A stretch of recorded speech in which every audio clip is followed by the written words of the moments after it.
kecepatan subcahaya Dabura bukan lagi sekadar keunggulan, melainkan ancaman mutlak yang merusak medan tempur hanya dengan pergerakan.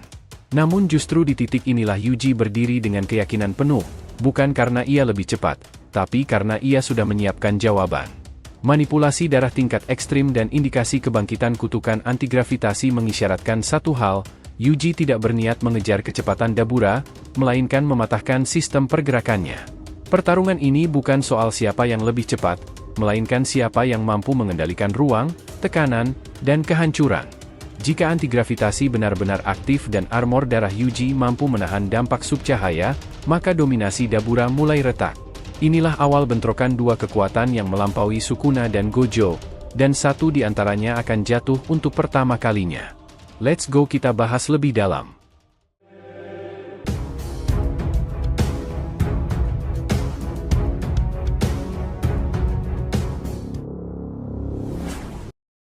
Oh iya, biar terus bisa berinteraksi dengan kalian, subscribe dan bantu ramein video ini ya sob.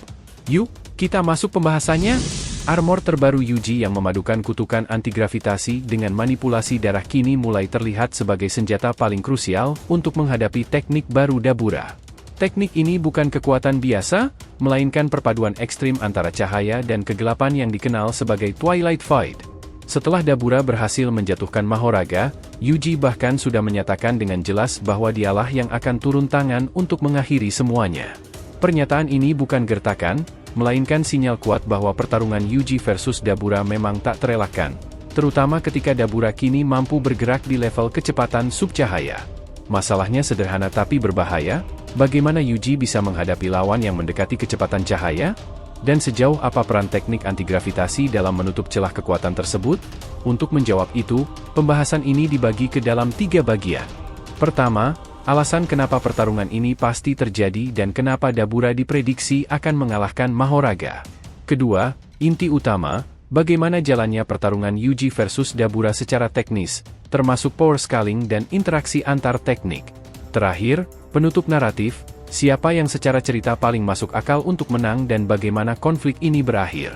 Masuk ke bagian awal, satu hal sudah hampir pasti, Dabura akan mengalahkan Mahoraga. Sejak chapter 18 dan 19, Dabura ditulis dengan pola yang sangat khas protagonis shonen. Dalam pertarungan melawan Mahoraga, ia diposisikan sebagai pihak yang tertekan, menerima serangan brutal, lalu perlahan bangkit. Ada momen jatuh, kilas balik, hingga dorongan emosional untuk melindungi orang-orang yang ia cintai. Semua elemen ini bukan kebetulan. Secara struktur cerita, Dabura berperan sebagai simbol harapan bagi para Samrian, seseorang yang bertarung bukan demi ego, melainkan demi masa depan kaumnya. Bahkan sebelum diperlihatkan bergerak di kecepatan subcahaya, arah kemenangannya sudah terasa jelas. Kini, setelah ia membangkitkan teknik kegelapan yang akan berevolusi menjadi kombinasi cahaya dan gelap, entah itu berbentuk eclipse, void, grey, antimatter, atau bentuk lain, hasil akhirnya hampir bisa ditebak. Domain ekspansion yang lahir dari kombinasi ini berada di level yang tidak bisa dihadapi Mahoraga. Di sisi lain, pernyataan Yuji soal dirinya akan membereskan Dabura sama sekali bukan foreshadowing samar. Itu pernyataan langsung. Ia mengatakannya dengan nada santai, seolah sudah menerima kenyataan bahwa pertarungan itu memang menjadi tanggung jawabnya. Padahal Yuji tahu persis seberapa berbahayanya Dabura saat ini. Justru ketenangan Yuji di momen itu memunculkan pertanyaan besar, apa yang sudah disiapkan Yuji? Masuk ke pembahasan power scaling, fokus utama tentu ada pada kecepatan. Dabura memang belum sepenuhnya light speed, tapi jelas berada di wilayah subcahaya, bisa saja hanya sebagian kecil, bisa juga mendekati batas maksimalnya. Yang menarik, Yuji mampu merasakan jalannya pertarungan tersebut dari kejauhan. Dengan sensitivitas energi kutukan yang luar biasa, Yuji bahkan mampu menyesuaikan beberapa piercing blood secara presisi agar sesuai dengan kondisi setiap individu dalam satu gedung. Itu menandakan kontrol dan persepsi yang sangat tinggi. Artinya, saat Dabura bergerak di kecepatan ekstrim, Yuji masih bisa menangkap ritme pertarungan, dan tetap yakin dirinya mampu turun tangan jika Yuta kalah. Ini memberi gambaran kuat bahwa Yuji memiliki cara untuk menghadapi kecepatan tersebut, atau setidaknya tidak akan langsung kalah hanya karena perbedaan kecepatan. Kemungkinan pertama, dan yang paling kecil, adalah Yuji mampu bergerak secepat Dabura. Namun, setiap kali Dabura mencapai kecepatan subcahaya, dampak destruktifnya sangat jelas terlihat. Jika Yuji memiliki kecepatan setara sejak lama, mustahil hal itu tidak pernah terdeteksi sebelumnya.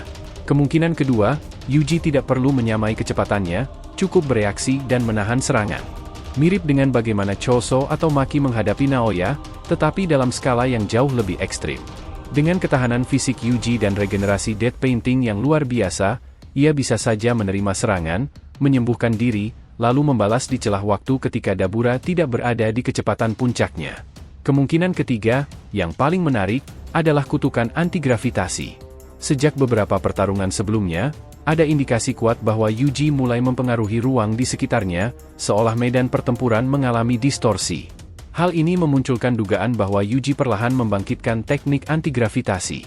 Jika benar, teknik ini bisa menjadi jawaban paling rasional untuk melawan musuh super cepat, karena manipulasi gravitasi mampu mengganggu pergerakan tanpa bergantung pada refleks murni. Dan terakhir, ada kemungkinan Yuji mengambil inspirasi dari Sukuna. Dalam pertarungannya melawan Jogo, Sukuna menciptakan zona serangan konstan di sekeliling tubuhnya, membuat kecepatan lawan kehilangan arti.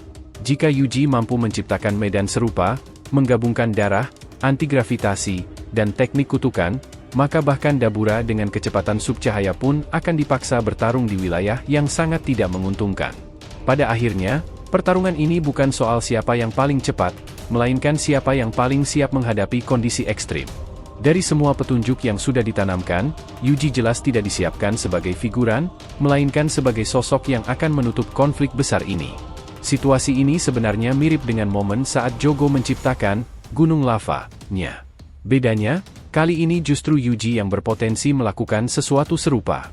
Pada akhirnya, secepat apapun Dabura bergerak tidak akan banyak berarti jika setiap serangannya justru membuat dirinya sendiri terkena dampak balik. Kecepatan ekstrim tidak otomatis menjamin kemenangan, apalagi jika tidak disertai kemampuan menembus pertahanan lawan. Bisa saja Yuji memakai satu metode, kombinasi beberapa cara, atau bahkan pendekatan yang sama sekali belum terpikirkan.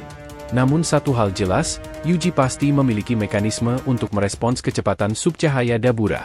Keyakinan Yuji bukan tanpa dasar. Fakta bahwa ia begitu percaya diri mampu membereskan situasi jika Yuta tumbang menunjukkan bahwa ia sudah memperhitungkan ancaman terbesar Dabura. Karena itulah pertarungan ini berpotensi menjadi salah satu duel paling menarik sepanjang cerita. Memang masih ada aspek lain dari teknik Dabura, termasuk pembalikan teknik barunya yang baru saja dibangkitkan, tapi sejauh ini rintangan terbesar tetap satu, kecepatan subcahaya. Dan sampai detail teknik barunya dijelaskan sepenuhnya, inilah tantangan utama yang harus dihadapi Yuji. Masuk ke teori yang lebih dalam, ada satu gagasan menarik yang cukup kuat, Yuji kemungkinan membangkitkan antigravitasi melalui penguasaan manipulasi darah. Bukan karena ia mewarisi teknik itu secara langsung, melainkan karena kontrolnya atas darah sudah berada di level ekstrim, sampai-sampai memaksa teknik laten dalam dirinya terbangun. Bisa jadi antigravitasi adalah kemampuan yang tertidur sejak awal, dan manipulasi darah Yuji yang terlalu matang akhirnya memicu kebangkitan tersebut. Ada juga teori lain yang tidak kalah masuk akal. Yuji baru menjadi penyihir Jujutsu selama beberapa bulan. Dalam konteks dunia JJK, wajar jika teknik bawaan seseorang baru benar-benar matang setelah 4 atau 5 tahun. Artinya, apa yang kita lihat sekarang mungkin baru tahap awal dari potensi Yuji yang sesungguhnya. Semua ini memang masih teori, tapi benang merahnya sama. Antigravitasi adalah jawaban paling realistis untuk menghadapi kecepatan subcahaya Dabura. Secara logika, terlalu berlebihan jika Yuji benar-benar bisa bereaksi terhadap kecepatan cahaya secara murni. Jika itu terjadi, maka Yuji harus berada di level puluhan ribu kali lebih cepat dari Gojo dan Sukuna. Dan itu celah kekuatan yang terasa tidak masuk akal, bahkan untuk standar JJK sekalipun. Jauh lebih rasional jika Yuji tidak mengejar kecepatan Dabura, melainkan mengganggu ruang geraknya lewat manipulasi gravitasi. Dalam fisika sendiri, cahaya dan gravitasi memang saling berkaitan. Gravitasi membengkokkan ruang waktu, dan cahaya dipaksa mengikuti lengkungan tersebut. Fenomena ini dikenal sebagai gravitational lensing, di mana cahaya dapat melengkung, melambat secara relatif, atau terdistorsi ketika melewati medan gravitasi kuat. Jika Yuji memiliki akses ke gravitasi dan antigravitasi, termasuk kemungkinan pembalikan teknik, maka ia secara teoritis bisa mengganggu lintasan gerak Dabura meski Dabura bergerak di kecepatan subcahaya. Selain itu, faktor armor manipulasi darah juga tidak bisa diabaikan. Kita sudah melihat Choso menciptakan bola darah berbasis Life Force yang mampu menahan serangan Furnace. Bahkan, Choso juga pernah menahan Black Flash Sukuna dengan melapisi tubuhnya menggunakan darah. Dan itu dilakukan oleh penyihir Grade 1. Sekarang bayangkan apa yang bisa dilakukan Yuji, sosok yang sudah berada di level Honored One, tanpa harus mengorbankan nyawanya sendiri. Dengan kekuatan fisik Yuji dan kualitas darahnya, membentuk armor darah setara atau bahkan melampaui milik Choso bukan lagi hal mustahil. Jadi meskipun Yuji mungkin tidak bisa bereaksi terhadap kecepatan subcahaya secara langsung, kombinasi distorsi gravitasi dan pertahanan darah bisa menjadi tameng sempurna untuk menahan bahkan serangan Dabura yang paling brutal. Secara naratif, pertarungan Yuji melawan Dabura juga punya bobot emosional yang kuat. Dabura adalah karakter yang hidup dalam kesepian, selalu berada di puncak tanpa pernah benar-benar dikalahkan. Jika Yuji menjadi orang pertama yang menjatuhkannya, kekalahan itu justru bisa menjadi awal perubahan bagi Dabura.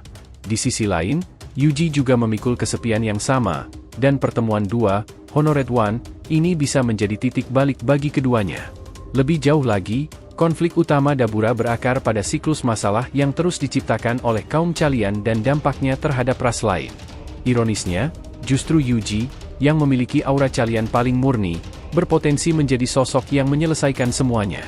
Tubuh Yuji yang tidak menghilang setelah mati, mirip dengan Dead Painting, serta kedekatannya dengan esensi Chalian membuat mereka secara naluriah lebih menerima Yuji dibanding roh kutukan biasa.